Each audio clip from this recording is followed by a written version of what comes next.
네, 또 내일이면은 금융통화위원회가 열리게 됩니다. 일단 이번 달 금통위 같은 경우에는 기준금리를 연 2.5%로 동결을 할 것이다라고 대부분의 전문가들이 전망을 하고 있는 상황인데 그래도 또 지켜봐야 할 우리 체크포인트는 어떤 것들이 있는지 채권 시장의 움직임은 어떤지 자세하게 전망을 해보겠습니다. 현대증권의 박혁수 팀장 나오셨습니다. 안녕하세요. 네, 안녕하십니까. 네. 이번 한국은행의 금융통화위원회에서는 기준금리 문제보다는 국내 경기에 대해서 어떤 판단을 할지가 관건이다라는 의견들이 많던데요. 팀장님께서는 어떻게 보세요? 네, 8월 무더위만큼 계절이 빨리 변한 만큼 네. 금통위도 빨리 돌아오는 것 같습니다. 일단 시장 참여자들 거의 100%가 기준금리 동결할 거다 이렇게 예상을 하고 있고요. 그런 배경은 이제 현 정책금리 수준이 상당히 경기 부양적이다 이렇게 판단을 하고 있는 것 같고요. 두 번째로는 지금 현재 산출갭이 2014년까지 마이너스지만 그 산출갭 마이너스가 중요한 게 아니라 결국은 산출갭 마이너스 폭이 줄어들고 있다 이렇게 통화당국은 판단하고 있는 것 같고요. 네. 마지막 세 번째로는 지금 상반기에 정부가 상당 부분 재정 정책을 많이 썼지 않습니까? 금리도 인하하고. 그렇죠. 그리고 대외 여건도 자체도 지금 현재 약간 불확실성이 상존해 있고요. 그러니까 대내외 여건을 좀 관망할 필요가 있다. 이제 그런 부분일 것 같고요. 결국은 이제 정책 금리의 어떤 조정 그런 부분보다는 금통위가 현재 경기에 대해서 어떻게 판단하고 있는지 그 부분이 결국은 시장 참여자들이 주목해야 될 부분이 아닌가 이렇게 판단을 하고 있습니다. 네. 그리고 시장에서는 무엇보다도 또 이번에 미국의 FOMC가 또 다음 주에 있기 때문에 네네. 그러한 부분을 더 사실 주목을 하고 있는 상황이잖아요. 네네. 양적 완화 축소가 또 시작될 것으로 많은 전문가들은 또 예측을 하고 있기 때문에요. 네네네. 이번 FOMC 회의 결과로 인해서 국내라든지 또 채권 시장에 미치는 영향은 어떻게 되겠습니까? 일단 이제 큰 그림에서 보면 미국이 2008년 리만 사태가 발생한 이후에 근 6년간 통화 완화 정책을 계속 한 거지 않습니까? 네, 그렇죠. 근데 이제 그 통화 정책의 전환의 시발점이다 이렇게 봐야 될 것 같습니다. 근데 이제 우리가 봐야 될 부분은 뭐냐면 미국이 90년대 이후에 3차례 정도 금리 인상을 강하게 했었습니다. 네. 강하게 했었는데 그러니까 94년 그리고 99년 그리고 2005년에 금리 인상을 했었는데요. 그 당시마다 글로벌 금융시장이 상당히 홍역을 앓았다는 겁니다.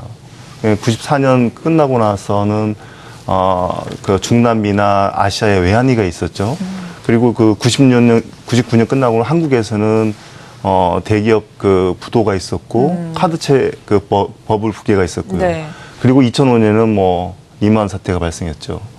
그럴 정도로 미국의 통화정책 변화는 글로벌 금융시장에 가져오는 여파가 상당히 크다는 겁니다. 그러네요. 근데 하경민 아나운서도 좀 이 부분은 잘 아실지 모르겠지만 한국에도 아이러니하게도 네. 정권 교체기였습니다. 98년에 네. 김대중 정권이 들어섰고요. 2003년에 노무현 정권이 들어섰고 그리고 2008년에는 또 이명박 정권이 들어섰고 네. 그리고 2013년에는 5년 터울이네요. 예, 그렇게 들어섰죠. 이건 크게 상관관계없는데 참 네. 아이러니하게 그러네요. 들어맞고 있습니다. 그래서 이제 단기적으로 보면 이제 QE1, 2가 종료된 시점인데 QE2가 종료되는 시점이지 않습니까? 이제 그러면 과연 어떤 변화들이 나타나겠느냐 보면 지금 QE1이나 2가 종료되는 시점 전후로 해서는 미 국채 금리가 상승하다 하락을 했습니다. 네. 그 가장 중요한 베이스에는 결국은 양적 완화 종료 그런 부분에도 불구하고 금리가 하락한 이유는 펀더멘탈이 안 좋았기 때문에 그런 거거든요. 과연 이번에도 우리가 주목해야 될 부분은 QE3가 종료돼도 과연 최근에 G3의 경제 지표들이 개선을 보이고 있지 않습니까? 네. 그 흐름들이 계속 이어갈지 이제 그런 부분을 좀 주목해야 될 것 같습니다. 네.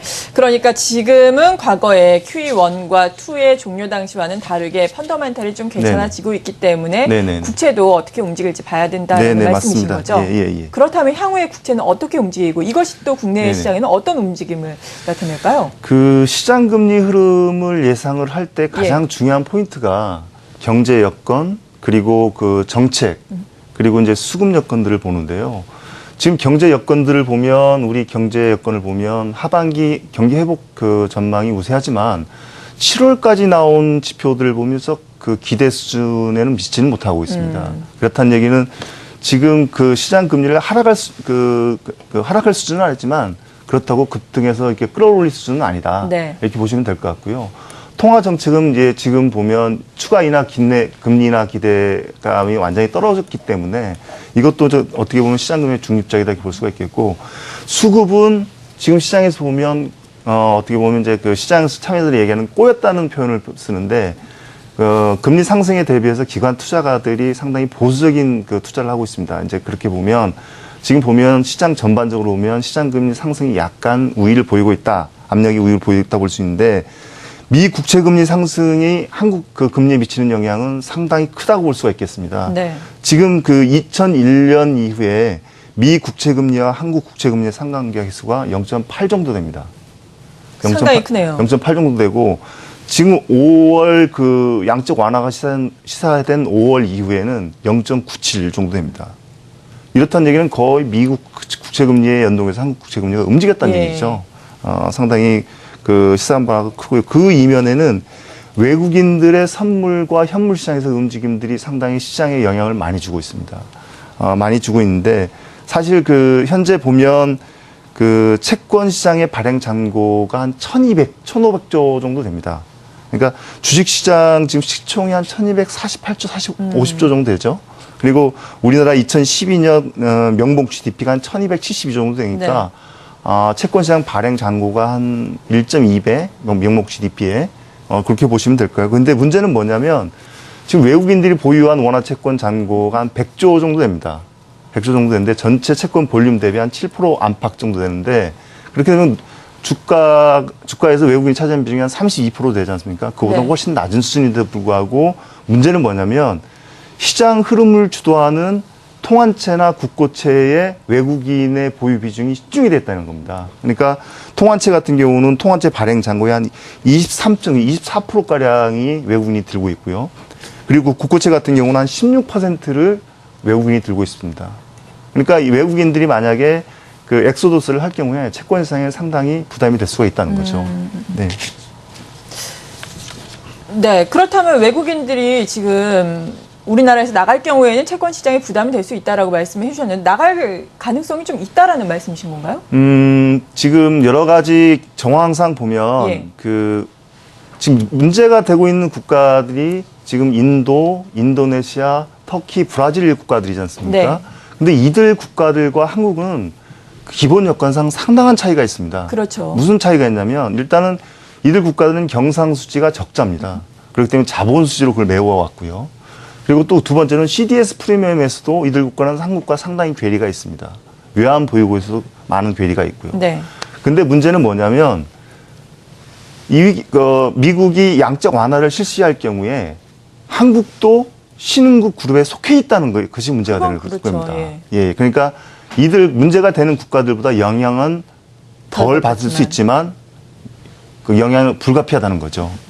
불가피한데 지금 보면 그 5월 달에 양적 완화가 시사된 이후에 한국 국채 금리가 그 세 차례 정도 점핑 과정이 있었습니다. 그런데 네. 첫 번째 그 점핑 과정이 5월 초에 있었는데 김중수 총재가 약간 매파적인 발언을 하면서 1차 점핑 과정이 있었고요. 2차 점핑 과정은 5월 22일에 버냉키가 양적 완화 축소를 시사하면서 금리가 한 차례 급등했고요. 네. 세 번째가 6월 달에 6월 FOMC 회의 끝나고 양적 완화 로드맵이 제시되고 나서, 그러고 나서 금리가 점핑을 했거든요. 그러니까 상당히 한국 채권 시장의 양적 완화 그 축소 이런 그 이슈에 대해서 상당히 민감하게 반응했다는 거죠. 그렇기 때문에 9월 FOMC 회의에서 현재 850억 달러 그 자산 매입 그런 부분들을 일정 부분 축소한다고 발표가 날 경우에도 상당히 채권 시장에 영향을 받을 가능성이 크다는 거죠. 그리고 최근에 외국인들 움직임을 보면 선물 시장에서는 미 국채 움직임에 따라서 매수 매도를 번갈아가면서 하면서 시장을 교란시키고 있고요. 예. 현물 시장에서는 7월 달에 채권 보유 잔고가 한 102조 정도 됐었는데 현재는 지금 100조 정도로 2조 가량 지금 팔고 나갔다는 겁니다. 그러니까 지금 외국인들의 한국 시장에서의 선현물 시장에서 움직임들이 좀 심상치 않다는 거죠. 그렇군요. 네. 일각에서는 또 FOMC 회의에서 양적 완화 축소는 이미 좀 어느 정도는 기정사실화됐기 때문에 규모가 좀 적을 경우에는 외국인들의 매수세가 계속해서 이어질 수 있다라고 의견을 내기도 하는데, 실제 수치상으로 보자면은 좀 주의를 해야 된다라는 네, 말씀이신가요? 그러니까 주식시장 같은 경우는 좀 다를 수가 있습니다. 예. 영향이 다를 수가 있는 네. 게 이게 그 G-SIB 미국이 양적 완화를 축소를 해도 펀더멘탈에 별 다른 영향을 미치지 않는다 이렇게 판단을 하면 그 오히려 한국이 여타 신흥국보다 상당히 기초 펀더멘탈이 두드러지지 않습니까? 네, 그렇죠. 그런 측면에서 보면 오히려 주식시장에는 별다른 영향을 미칠 수가 않을 수 있지만 채권시장은 오히려 그 경기가 좋다는 측면들은 오히려 채권시장 악재지 않습니까? 네. 예, 그런 부분들은 채권시장과 주식시장하고 다르게 봐야 될 측면들이 있습니다. 아, 그렇군요. 네네. 그럼 경기에 대해서 우리 한국은행에서는 또 어떤 판단을 내릴지 이 부분에 대해서도 구체적으로 좀 말씀을 해주신다면 어떨까요? 일단 그 7월까지 그 경제 지표, 그러니까 산업 생산 지표들이 썩 그 기대에 미치지는 못했습니다. 그런데 8월 수출이 상당히 좋게 나왔습니다. 그리고 한국이 대외 의존도가 높은 상황에서 미국이나 유럽, 중국 경제 지표들이 7월 이후에 상당히 좀 기대 수준을 상회하는 정도로 나오고 있다는 거죠. 그러니까 그렇다는 얘기는 하반기 경기 회복에 대한 기대들이 좀 기대감을 가져도 된다는 말씀이죠. 그리고 실제로 한은도 지금 하반기 3분기 같은 경우 3% 이상 성장을 바라보고 있고요. 2014년에는 잠재 성장률을 뛰어넘는 한 4% 성장을 바라보고 있다는 거죠. 그러니까 저희가 판단하기에는 9월 금통에서 그 한 통화당국 경기를 바라보는 시각은 상당히 좀 낙관적이지 않겠느냐. 그런 부분들은 이제 그런 부분도 영향이 있을 겁니다. 이제 네. 상반기 재정 지출 효과, 금리 인하 효과, 그리고 더불어서 글로벌 그 G3 경제 지표의 개선 이런 부분 영향들 좀 있을 것 같습니다. 네. 그렇다면 앞으로 정책 당국의 스탠스는 우리가 어떻게 예상을 해봐야 될까요? 일단 제가 볼 때는 상당 기간이라면 이제 상당히 그 애매한데 네. 최소한 내년 1분기까지는 현 수준 정책 금리를 유지할 가능성이 높다 이렇게 판단을 하고 있고요. 이렇게 예. 판단할 근거는 그 현재 그 글로벌 경기가 정상적인 경기 사이클을 보이고 있다고 보이지는 않습니다. 어쨌든 금융위기 여파가 아직 이어지고 있기 때문에 그렇죠. 정상적으로 미국이나 중국 G3들이 정상적인 경기 궤도까지 올라오기까지 좀 관망할 필요가 있다 이렇게 보기 때문에 그리고 또 하나는 지금 산출 갭이 마이너스라고 그랬지 않습니까? 네. 산출 갭이 마이너스지만 여전히 그 마이너스고 축소 추세에 있다는 과정이죠. 그렇기 때문에 상당 기간 그 통화 당국은 정책 금리를 동결하면서 대외 여건이나 대내 여건을 좀 관망할 필요가 있지 않겠느냐. 이렇게 판단을 하고 있습니다. 네, 잘 알겠습니다. 이렇게 한국은행의 금융통화위원회를 앞두고 채권시장은 어떻게 돌아가는지 또 글로벌 이슈들은 채권시장과 관련해서 우리가 어떤 것들을 주목해 봐야 하는지 자세하게 또 진단을 해봤습니다. 현대증권의 박혁수 팀장이었습니다. 고맙습니다. 네.